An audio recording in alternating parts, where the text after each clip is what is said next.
Olá, meus caros, salve a cada um e cada uma. Estamos retomando, vamos retomar, inclusive, o assunto a partir do ponto em que a professora Tamires determinou que parou com vocês. Ela me disse que parou trabalhando o conceito de Guerra Fria. Nós vamos retomar a partir desse ponto, né? E para retomar o conceito da Guerra Fria, a partir desse ponto, nós vamos observar uma série de slides que eu preparei para nós discutirmos isso. Essa série de slides objetiva abrir elementos, criar elementos para que vocês conceituem e entendam melhor o conceito da Guerra Fria. Para tanto, a gente vai fazer, então, essa apresentação e vamos discutir a partir dessa apresentação. Ok? Então, o que nós temos aí? Nós temos um mundo chamado mundo bipolar e a Guerra Fria. Entre quem que se estabelece esse mundo bipolar da Guerra Fria e a Guerra Fria? Se estabelece entre duas superpotências, Estados Unidos e União Soviética, daquele período da história, Estados Unidos e União Soviética. A foice e o martelo, né, o grande medo da maior parte da população brasileira, desse símbolo aqui, que é um símbolo proscrito, todo mundo tem medo, né? Não sei por que tanto medo, mas, enfim, talvez seja por causa dessa estrelinha aqui em cima da foice do martelo. Mas não tenham medo, né? Vamos tentar entender o conceito da Guerra Fria. Como é que se dá isso? A partir de quando que nós temos estabelecido um mundo bipolar? E quais são as consequências desse mundo bipolar? Então, nós temos, a partir da Segunda Guerra Mundial, o enfraquecimento das potências europeias e o aparecimento de duas outras potências com ideologias que eram antagônicas, divergentes entre si. Quem são elas? A União Soviética e os Estados Unidos. Nesse caso, capitalismo e socialismo. Isso já vai aparecer logo de cara a partir na divisão da própria Alemanha, né? A Berlim e a Alemanha, elas são divididas em espaços territoriais. O que é curioso aqui é observar o seguinte, ó. A cidade de Berlim está na parte ocidental, ou seja, ela está incrustada, está inserida dentro do espaço territorial capitalista. Então, lá dentro do espaço territorial capitalista tinha um modelo socialista, que era a Berlim Oriental. Berlim Oriental, ou seja, a cidade de Berlim, que é a capital hoje, a atual capital da Alemanha, ela era dividida em 4 pedaços. Um pedaço que era soviético, outro que era francês, outro que era inglês e outro que era americano, ou norte-americano, estadunidense. Mais tarde, esse espaço aqui vai se chamar capitalista e esse espaço aqui vai se chamar socialista. Então, a própria cidade de Berlim tem a sua divisão, e essa divisão vai ficar mais evidente com um muro que é construído, o famoso Muro de Berlim. De quando a quando que a gente tem esse aparecimento da Guerra Fria? Se dá principalmente após o final da Segunda Guerra Mundial, e os elementos que levam ao aparecimento desse contexto da Guerra Fria se dá um pouco antes, né? No auge da guerra, só para nós termos a ideia da força que tem os Estados Unidos, no auge da guerra era produzido um navio por dia e um avião a cada 5 minutos lá nos Estados Unidos. entre 1939 e 1945, duplicaram a produção industrial, os Estados Unidos. A indústria aeronáutica passou a liderar a indústria americana, ou seja, a quantidade de aviões produzidos, ela determinava a indústria americana. E aí nós temos o surgimento de uma potência econômica, por quê? Porque produzia em franca produção, em grande quantidade, e produzia sem ter uma guerra no seu espaço territorial. Ou seja, ela estava livre para produzir, e aí isso fez com que os Estados Unidos acumulasse muito capital, porque ela produzia o elemento necessário para se guerrear, e a partir dessa produção era capital que entrava dentro dos Estados Unidos. A partir daí você tem a criação de um Harry Truman, que é um cara que era um militar, era primeiro ministro dos Estados Unidos, e em dado momento da história ele se torna o presidente dos Estados Unidos. Né? Então, durante o período da história que estava rolando a guerra na Europa, ele era um militar agindo no espaço territorial europeu. Quando Franklin Delano Roosevelt acaba morrendo, que era o presidente que antecedeu o Truman, ele assume a presidência da maior potência econômica e militar do planeta. Está aí a figura do Truman, que é o que dá nome à doutrina Truman. Então nós temos no mundo bipolar, de um lado os Estados Unidos, com o plano Marshall e a doutrina Truman, um esforço para deter o avanço da União Soviética, porque ela vem do espaço soviético em direção à Alemanha e vai dominando, tanto é que ela domina aquela parte da Berlim Oriental, ela cabe aquele pedaço para ela na divisão dos despojos da guerra, e ela, o plano Marshall nos Estados Unidos tinha a função de reavivar a economia de mercado, ou seja, a economia a partir do modelo capitalista.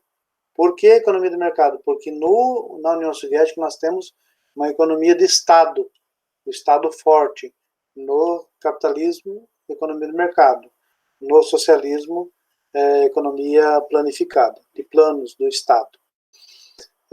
Visava ainda ajudar a reconstrução das economias nos países europeus através de doação de recurso, empréstimo a fundo perdido, e era o argumento oficial.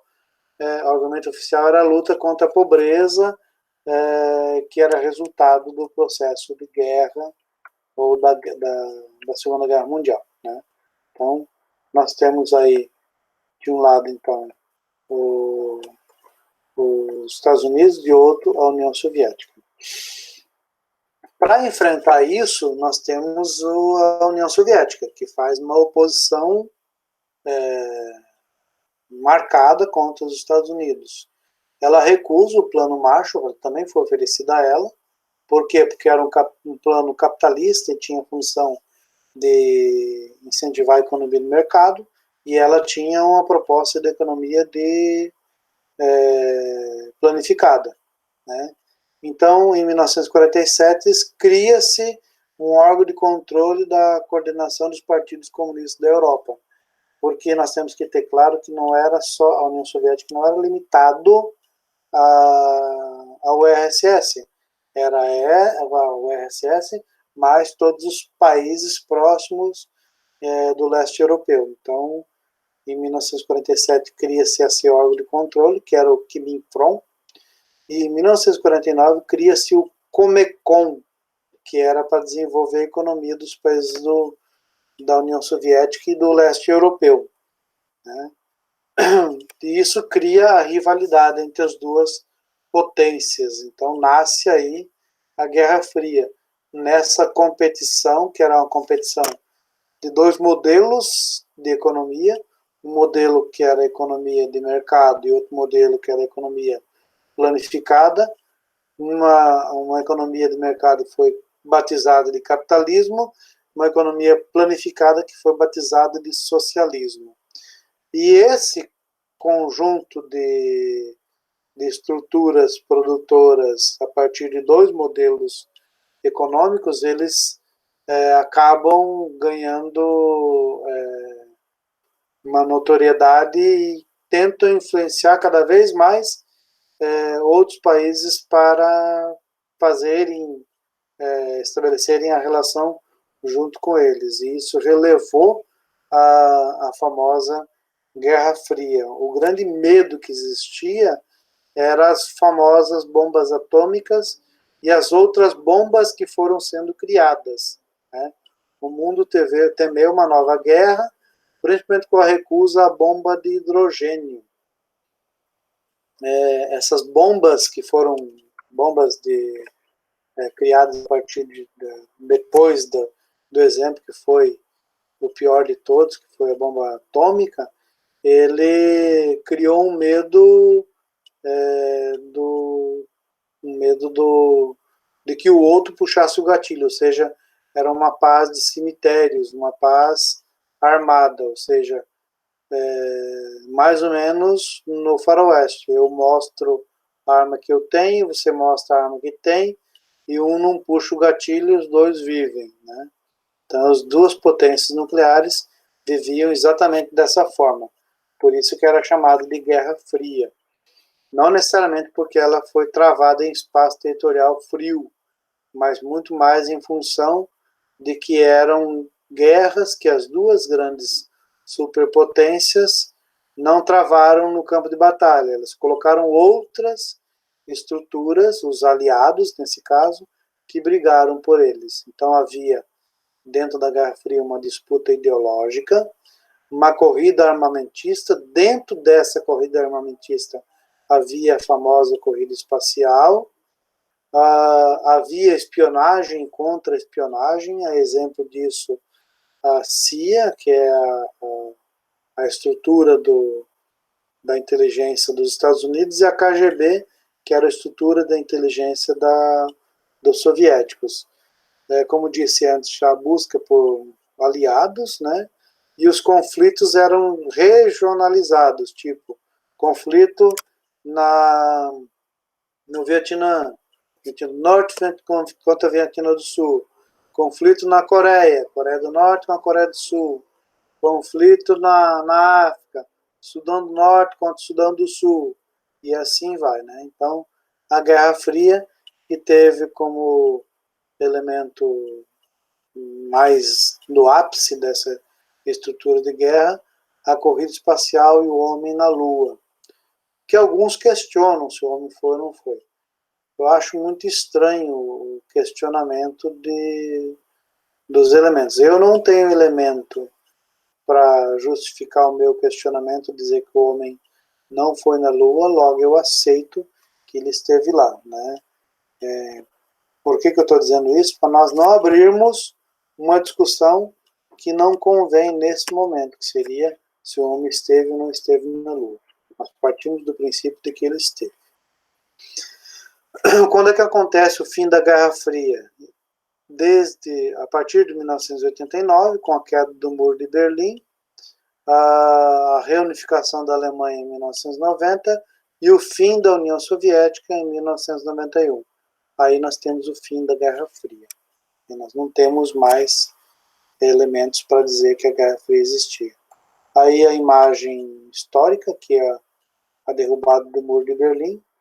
E a partir dessa derrubada do Muro de Berlim, do fim da Guerra Fria, nós temos uma nova ordem mundial, que é a chamada ordem multipolar. Na ordem bipolar, nós tínhamos o aparecimento de apenas duas potências, que eram Estados Unidos e União Soviética. Na ordem multipolar, nós temos várias potências presentes, né? Não existe mais a União Soviética, mas agora existe a Rússia. Vai aparecer um outro elemento muito importante no conceito e no contexto histórico, geográfico, econômico, militar e político, que é a China. né? Vai depois, mais tarde, a gente vai abordar, inclusive, a presença dela a partir da aliança com o Brasil. Depois a gente vai entender o que é que se dá nessa aliança com o Brasil. A ordem multipolar, ou a nova ordem multipolar, ela é a ordem dos blocos econômicos. Mercosul, o NAFTA, a União Europeia, a ASEAN, enfim, cada bloco econômico que vão aparecendo a nível internacional. Dentro desse contexto econômico, político e militar em que aparece a China, aparecem outros elementos também, com grande força econômica, que são os Estados Unidos, que se mantém, o Japão, a Alemanha e hoje, mais precisamente, a China, dominando o espaço territorial e espaço econômico e militar também. Na nova ordem mundial, nós temos a assinatura, principalmente a partir desses dois elementos aqui, que é o Mikhail Gorbachev com o Ronald Reagan. Eles assinam um tratado que é o TNP, é o Tratado de Não Proliferação de Armas Atômicas. Assinar esse tratado, que é o Tratado do TNP, de Tratado de Não Proliferação de Armas Atômicas, ele faz com que a quantidade de armas atômicas decline, entre em declínio. Produz-se menos armas atômicas a partir da assinatura desse tratado. E eles foram os grandes responsáveis pelo fim da União Soviética. Aqui na nova ordem mundial aparece um elemento curioso, que é os líderes do BRICS. O BRICS é uma nova sigla econômica, de um bloco econômico, que tem como elementos o Brasil, a Rússia, né, BRI, a Índia, a China e a África do Sul. Então, se nós formos considerar Brasil, Rússia, Índia, China e África do Sul, nós temos o BRICS, que ganhou muita força a partir de 2008, 2011, até 2013. 2014, 2015, começou a ter a ideia de fazer enfrentamento com os Estados Unidos, principalmente a partir de elementos constituintes desse bloco econômico. Se nós formos observar aqui, Rússia, o maior país do planeta, China, o segundo maior país do planeta, Brasil, o quinto maior país do planeta, Índia, o sétimo maior país do planeta, nós temos imensos espaços territoriais e muita produtividade econômica, seja nos campos das commodities, que seriam os minérios e os vegetais, os grãos, e também nas indústrias, né? Na indústria bélica, indústria naval, indústria do petróleo. Isso vai perder força a partir da queda dessa presidente eleita. A gente já discutiu isso lá no segundo ano e nós não vamos retomar isso aqui, porque não é objeto de estudo nesse momento, né? Até porque o BRICS perdeu força. Por que o BRICS perdeu força? O BRICS perdeu força porque tem um fanfarrão na presidência que não aposta no BRICS. Ele aposta numa situação de subserviência, de prostrar-se diante dos Estados Unidos e lamber a bota dos estadunidenses, e logo ele virou as costas para o BRICS, principalmente no momento em que o BRICS ia fazer um enfrentamento mais sério à estrutura capitalista que os Estados Unidos estava empreendendo no mundo todo. O Brasil perdeu o bonde da história, eu penso. Por quê? Porque a China hoje é a maior potência econômica e vai se tornar potência bélica, e o Brasil poderia ser um grande aliado. Ele resolveu de não ser em função de uma política externa diferente, né? Mas isso é objeto de estudo de outro momento. Nós vamos parar por aqui, vamos interromper o compartilhamento do slide e encerramos a videoaula nesse ponto, né, que era nós termos que abordar o conceito de Guerra Fria, né, desde o aparecimento até o momento em que a Guerra Fria deixa de existir com o fim da União Soviética, ao queda do Muro de Berlim e a reunificação da Alemanha. Um grande abraço. Se precisarem, comentem sobre as dúvidas de vocês e, na medida do possível, a gente vai tirar as dúvidas. Nas próximas aulas, trabalharemos outros elementos, que não necessariamente apenas os vídeos, mas também outras formas de tentar atingir vocês nesse momento de afastamento social em função da pandemia do Covid-19. Um grande abraço, até mais.